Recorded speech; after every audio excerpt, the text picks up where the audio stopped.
Why are these videos so hard to do? Hey sweet souls, this is Abby with AV Tarot Reading, and thank you so much for coming back to this channel. And in today's video, what am I doing? What am I doing? Okay, and in today's video, I'm doing a full moon tarot reading. Hey Sweets channel, my name is Abby from AV Tarot Reading, and today I'm doing a video that it's a full moon tarot reading on something. These are so hard. Why are these so hard? You know what? I was going to have this elaborate intro that makes sense and has meaning, but I can't get my words together, so I'm not gonna have any. So I'm going to try out my new matches real quick and light my candle. And while I'm doing that, I'm going to tell you, oh, that was beautiful. I'm going to tell you that here on Sunday, we are going to have a full moon. Ooh, I love long matches, but I always hate wasting all the stick. So I always like reuse it at another time if I can to figure out if that's possible. Anywho, we have a full moon in Libra come March 28th. So what I want to do is use a tarot spread from my Cycle of the Moon tarot journal that finally just got out of print, and I finally got in hand. I did have to make a tiny little edit down here at the bottom. You won't even notice.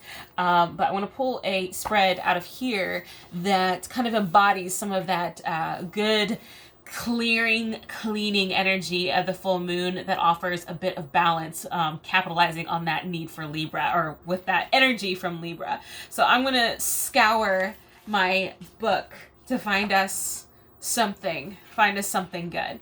So yeah, come back in just a moment. Okay, so I found the spread that I want to do, and this is on page 30 if you happen to have the journal.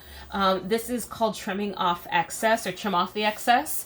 I developed this spread in particular to kind of help us understand or reflect on something that we do in excess, where we could benefit from finding a little bit more of that Libra balance. Where I've been called to come back to the BoneStone and EarthFlesh tarot, so I look forward to sharing it with you again.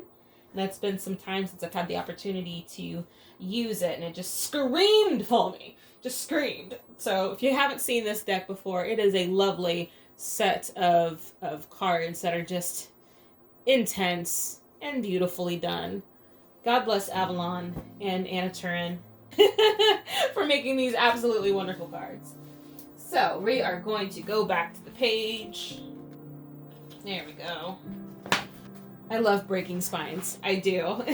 So break your books open, especially if you know you're going to keep it. Break those spines. Flex them. Because we want them to lay as flat as they're gonna. Being that this is this kind of binding. All right. Full moon community reading. This means it's a general reading, so it will be semi-specific. Not super specific, but semi-specific. This is basically what we're looking on as a society, as we're looking on as a group, what we're looking on for people who are watching this message or listening to this message. I am trusting our guides, guardians, and ancestors to provide me the information that you need to hear, is what the game plan is. And the cool thing is I already got cards hopping out of our set. So I got the 8 of Wands along with the Chariot. So I'm feeling some movement going on here. I'm feeling some wheels spinning, some wheels turning, some gears going. So we got stuff going. We got stuff going though. So that's always a great start. It's always a great start. Okay, here we go. Perfect. And deliver right off the top. We're gonna lay face down to start. And then we'll flip over as we go. 4, 5, 6. There we go. All right, I like to look at the bottom of the deck because that to me kind of gives the influence of everything. And we have the 10 of Swords. The 10 of Swords. That is an intense card. That is a card that has a lot of glare on it. There we go. That is a card that often means the end of the road, the end of a situation, the stopping point, the where you don't get to go further from here. So maybe There's a lot of things where this could lead. So let's just see where it goes. Let's not assume too much. Let's just see where it goes. So card number 1 is, what is something that we do? I'm saying we, because this is, collective, that we do to excess. This is the 5 of Wands. This is wildly apt right now. The 5 of Wands is often about bickering or about fighting or needless arguing, petty fights often. So how often, if you think about it right now, how often do you let yourself get rattled by the needless bickerings of others? Or how often do you get into needless bickering? Like, that is something that I can say for myself. I probably allow myself to get yanked around a little more often than I'd like to be. So that's a good way to start about a trimming off. Trimming off. So the thing that we do to excess, needless bickering. Question number 2 is, what effect does this have on us? What effect does this needless bickering have on us? So there's actually a good point to this. So with the 2 of Wands, this character here is actually in plan mode. He's thinking, he's strategizing his next step, his next adventure, his next move. He's looking just beyond the bend. He has a fairy with him too, so I don't know if I can get close enough for you to see it. But he has a fairy with him in his lantern that is lighting his way. So he has his companion, he has his tools, and he knows that he's going to go somewhere. He is planning that route. That is where he's going to go. So maybe this bickering is something that we do to excess, but it helps us understand who and what we are. So maybe it's not actually that bad. I don't know. We'll see how this progresses. So for question number 3, how does this help us in the long term? So now we have the 6 of Swords.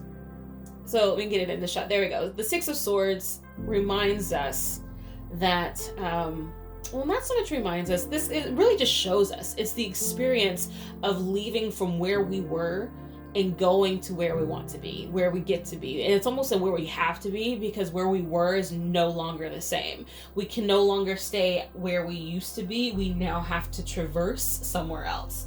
Often with the 6 of Swords, there's swords that come with the journeyer. So the person is deciding what thoughts, what actions, what beliefs, what processes he's going to take with him, her, while on this journey from who they were to who they're going to be. So to answer the question directly, how does this help us in the long term? It forces us to decide exactly who and what we are going to be. So for question number 4, how does this hurt us in the long run? So this is card number 4. How does it hurt us in the long run? So the 8 of Pentacles is an interesting one when we're thinking about something that hurts us, because this is a repeat behavior. This is something that you do over and over and over again. This is something that's methodical. This is something that is detailed. She's an expert at that one skill that she is working on there. So how does this hurt us in the long run? I feel like we get really excellent at bickering, and we've lost the talent or the skill of action. Like I see 2 set of wands here. I see 2 set of swords here. I see it grounded. I'm not seeing any emotions. And so it makes me think like, okay, so this isn't really a full, oh goodness, what would I call it? This isn't really a full awareness. This is like, you have point A, you know you want to go to point Z, but you think you can just hop, skip, and jump there. I'm going to cut this. I don't like how that ended. Okay. So to answer okay. So card number 4, how does this hurt us in the long run? I have the 8 of Pentacles. So the interesting thing about the 8 of Pentacles is that the character in this card is repeating a behavior over and over and over again. She is super skilled at this particular behavior. I believe this is a sickle, where she is carving the handle, and you can see that there is a skull on that handle. And for me, just the symbolism, just the imagery there, she is excellent, she is skilled, she is detail-oriented in the art of just this one thing. So we are skilled. We are skilled in the art of communication. We are skilled in the art of using our words to to hurt and hinder and to make our side known, but we are not very skilled at getting actions done. We're not very skilled at getting things done. So while we are deciding the things that we're going to do, we're not always that skilled in putting it into action. So we know what we want to do. We know the things that we probably should do, but we're not that skilled in actually putting it into action. We're not that skilled. So for card number 5, what is in our best interest about this? What part of this is in our best interest? This is the High Priestess. So let's look at that beauty. Our High Priestess. So the way that this is in our best interest is that it does actually force us. If we look closer, we can see all these different elements that are in the card. I see the spider, the moon, a key, some other imagery that you can probably see and spot out. The infinity symbol. It is a collection. The word amalgamation came to mind. How is it in our best interest? It is forcing the elements of all of us to come together to be the elements of all of us. It's all of it coming together. It's not separating it. It's not carving out a little piece of land that only you get to be on because you get to be like an isolated cocoon off on your own. But this is forcing us to use our intuition to deal with each other. It's forcing us to deal with each other in a collective format instead of an individual, you over there, us over here, point of view. So even though we are skilled at bickering, we bicker very often. We know what we want and we know what we don't want as a society. We're not very good at the whole putting it into action aspect. But it's useful for us. It is useful for us because it forces us to come back together. So while the system is flawed, it's the best system we have and that we have learned how to do so far. So we are coming together. We're figuring out how it works. We're bouncing off each other. We are destroying each other in certain aspects and then celebrating and praising each other and others. And we are forcing the issue. We are forcing each other to deal with the uncomfortable stuff. So in an aspect, this needless bickering is actually not that bad. It's not that bad of a thing, which is wonderful. Hold on. We still have first step moving forward from here. This is the King of Pentacles. So this king, he is the most grounded king of all the Pentacles. This particular king happens to know exactly who and what he is. He knows everything he wants in life. He knows,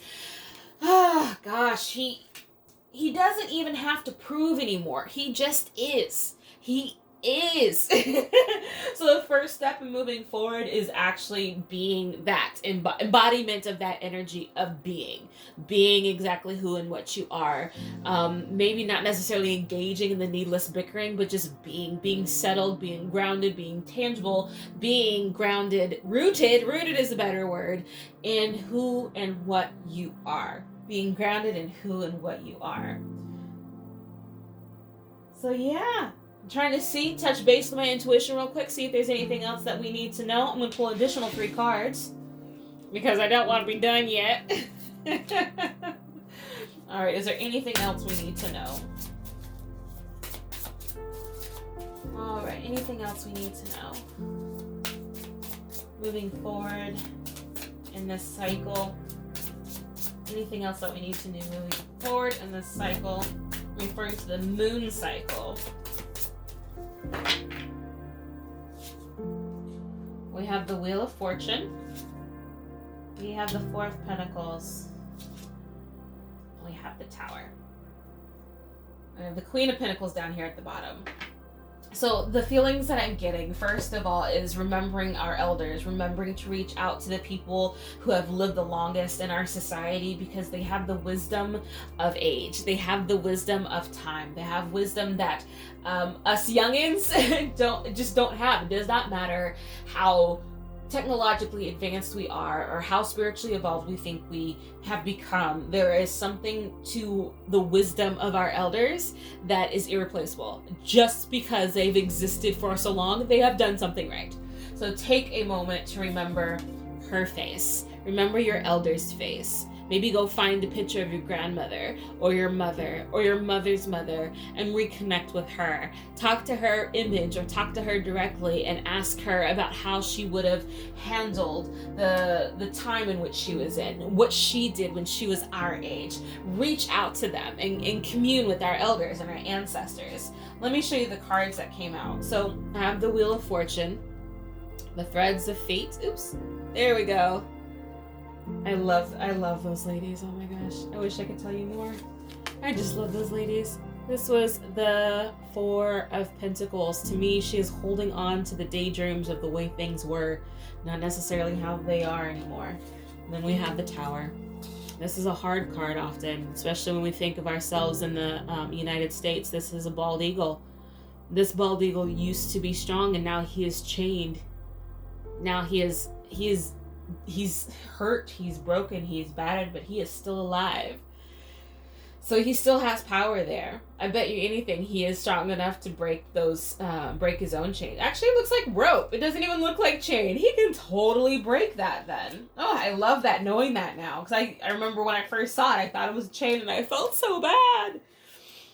Regardless of the situations that happen in this society, regardless of the situations that go on in our country and our world and our planet, we have the ability to navigate, to manage, and maintain. That is something that we do have. So to circle all this back, the main part of this reading was talking about something that we do to excess. So what do we do to excess? Is my little collective, my little society? We needlessly bicker. That is something that we do to excess. So what can we do to bring that back into some sort of equilibrium? You know, it's okay.